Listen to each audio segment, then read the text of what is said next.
Siz aytыңызчы, Москвага барып эмне иш бүтүрүп келдиңиз? Рахмат, мен жооп берейин.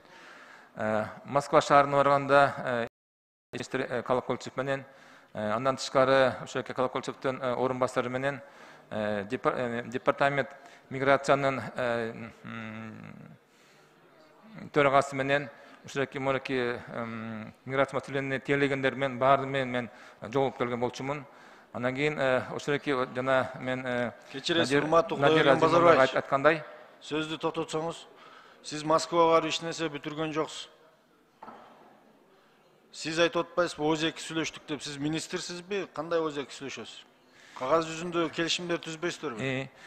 ошонун баардыгын биз сүйлөштүк. Бул биринчи жолу болду. Айтсаңыз, өз эки сүйлөштү деген бул уят эмес.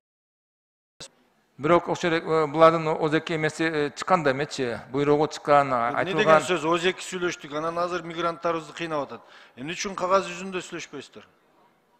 Азыр мен бүтөйүн анда.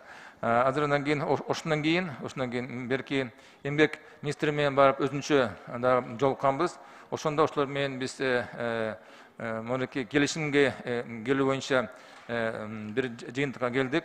Буюрса, ноябрь айында биз эмгек министрлиги менен чоң кеңирүү договорду түзүп, ошондо кол коебуз. Урматтуу Кудайберген Базарбаевич, сиз президенттик администрацияга барып, академиктердин үстүнөн иштешиңиз керек да, билимдүүсүз. Но миграцияда кыйналып калып атасыз. Жакында 4 министрдин 5-чиси болгуңуз келбей аткан болсо, миграцияда реформа жасай албай атасыз деп эсептейм. Кандай дейсиз? Болосо мигранттар бүгүнкү күндө мынчалык деңгээлде кайрылбайт эле.